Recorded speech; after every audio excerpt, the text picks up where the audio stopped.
Podemos ouvir de novo? Por favor. Por favor, conta mais história. Por favor. Está bem. Mais uma. E depois vamos para a cama. Ai ai, quem não lembra dessa belezinha? Os Novos Vingadores, Heróis do Amanhã, mais conhecido como o filme dos Filhos dos Vingadores, que é uma continuação direta do segundo filme dos Supremos, que vocês já devem ter assistido em algum momento. O escritor Christopher Wash escreveu vários programas e filmes animados da Marvel, incluindo episódios de X-Men Evolution, Quarteto Fantástico, Homem de Ferro, a nova série animada, Wolverine e os X-Men, Vingadores, os Heróis Mais Poderosos da Terra e muitos outros. Todas as crianças foram criadas para esse filme sem contrapartes nos quadrinhos, mas eles foram posteriormente adicionados no multiverso da Marvel, tendo até mesmo um visual feito pelo John Romita Jr. Os produtores queriam atrair os fãs mais jovens, eles viam isso como um entretenimento maduro, mas ainda infantil, tanto que quando os jovens estão em tela, o estilo é mais divertido e vivo, contrastando com a história sombria. Esse filme me traz muita nostalgia, ver todos juntos no começo, com o senhor ali que se revela ser o Tony, contando a história dos Vingadores e como eles se uniram e derrotaram ameaças muito maiores do que eles, ver que alguns dos Vingadores se apaixonaram, com inclusive o Pantera Negra se apaixonando pela Tempestade e que todos tiveram filhos futuramente, essa sendo a nova geração. Infelizmente é triste saber que eles se perderam, que foram derrotados nesse futuro pelo Ultron, que aqui é muito mais uma ameaça do que aquele Ultron existencialista do fim de semana de Ultron, porque aqui é realmente a era de Ultron, um mundo totalmente dominado pelas máquinas do vilão. Os heróis vivem todos juntos em um local escondido, que é muito bonito e contrasta com o mundo destruído do Ultron. Pym é o filho da Vespa e do Homem-Formiga, e ele basicamente tem os poderes da sua mãe, encolher, voar e soltar seus serrões. Thoron é a filha de Thor, que possui sua própria espada, que funciona basicamente como Mjolnir. James é o filho da Viúva Negra e do Capitão América. Ele é o típico personagem de anime, que é um preguiçoso, que não cumpre com as suas responsabilidades, dorme o dia todo, vive uma vida fútil e desregrada por não suportar mais viver dentro daquela cúpula que eles vivem, vivendo com a falta dos pais que morreram. É um peso grande que ele leva principalmente por ter o peso do seu pai ter sido o líder do grupo. É legal ver que o capitão colocou o nome do seu melhor amigo em seu filho, já que o nome dele é James. O garoto possui escudo holográfico clássico que eu sempre adorei e achava muito mais estiloso do que o tradicional. Acha que ele pode me ouvir? Escuta aí, pai. Você pode me ouvir? Olá? Tá acordado? James não é o seu pai. É um robô. Senhor, Capitão América, você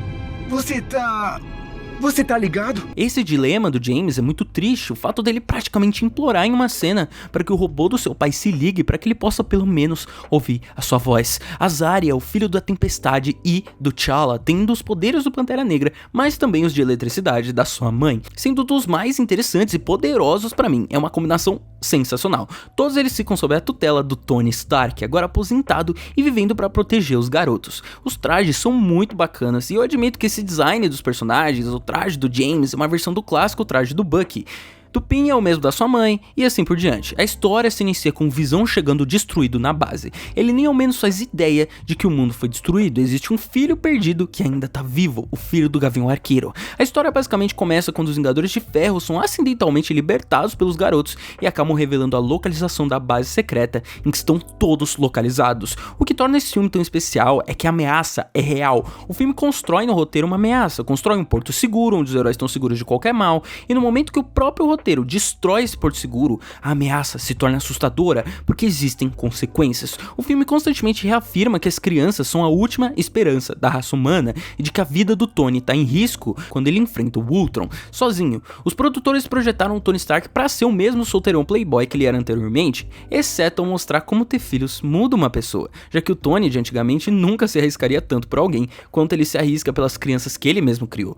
Todas essas coisas acontecendo são pesos que caem nas costas dos personagens, pois tudo aquilo que tá acontecendo é consequência das suas ações. O James se sente culpado, mas o propósito de uma equipe é provado quando eles se apoiam. Eis o plano. Atravessamos a cidade, pegamos Ultron, acabamos com ele e libertamos Tony.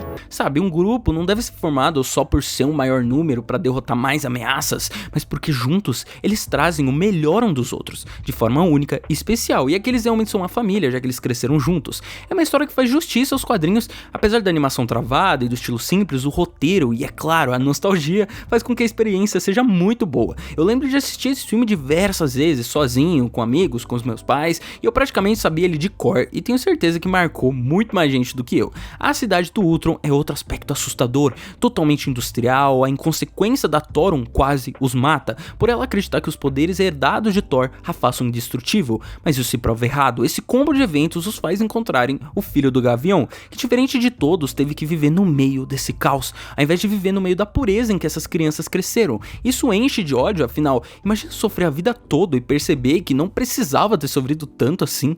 Uma das cenas mais fortes é quando na cidadela os garotos encontram os restos das armaduras de seus pais.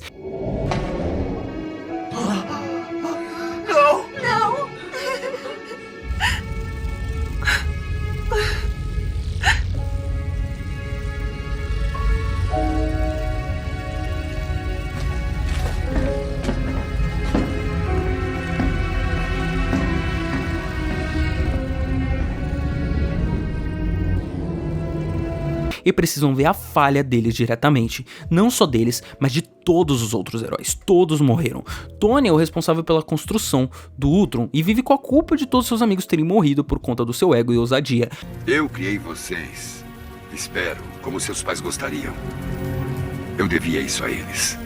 O Ultron foi culpa minha. Aqui foi a primeira vez que a gente teve o Tony criando o Ultron ao invés do Hank Pym. Aqui foi só o Tony exclusivamente. O fato dele esconder os garotos era pra compensar o seu erro. Outro sobrevivente de tudo isso é o Hulk, que aqui teve a adaptação da sua versão do futuro. Ele acaba sendo um dos objetivos principais do grupo. Inclusive a Beth, que é a namorada dele, ainda tá viva, e é a forma que ajuda o Bruce a manter sua forma humana. O Hulk é o mais forte que existe, certo?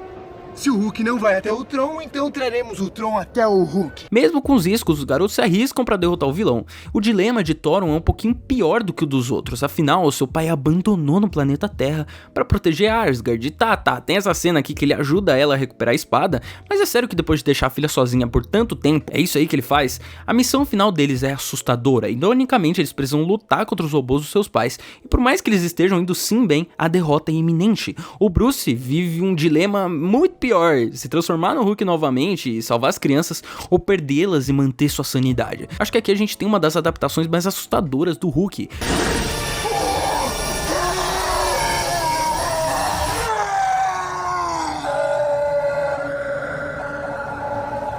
Porque é evidente a raiva do herói, é uma raiva genuína e selvagem, ameaçadora, e tem uma luta sensacional. Eu realmente acho que a maior parte do orçamento foi usada nesse finalzinho aqui. Apesar do Ultron ser destruído, ele começa a sua reparação, mas Thoron tenta se sacrificar pela Terra.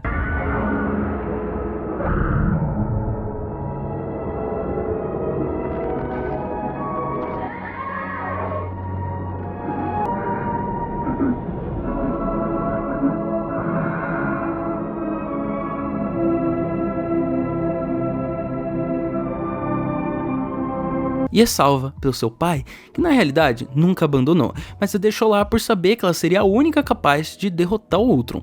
Thor queria que ela aprendesse a ser uma humana, tendo a oportunidade de ir até Asgard, mas ela abraça sua humanidade e família na Terra, as pessoas que ela ama, e por isso ela volta pro planeta. É uma mensagem linda de como a humanidade é o que importa pra gente, e é muito legal ver que o Thor, ele aprendeu isso, já que nos quadrinhos esse é o objetivo principal que faz Odin levar o seu filho pra Terra, é pra que ele aprenda o quanto ter humanidade e esquecer seu lado Deus. O arco de personagem de Thoron foi escrito como uma história sobre fé, já que ela foi colocada na Terra pelo Thor, mas não sabe se ele ainda existe. Os produtores queriam mostrá-la arrogante no começo e depois de se humilhar, mostrando o seu lado humano. James Rogers foi escrito de forma oposta, ele começa com zero confiança sobre sua força, mas depois de entender o legado de seu pai e do símbolo do Capitão América, ele luta com tudo que tem e se torna o líder digno da equipe. Eu amo esse final. Então, estão prontos para uma vingança? Vingadores, avante!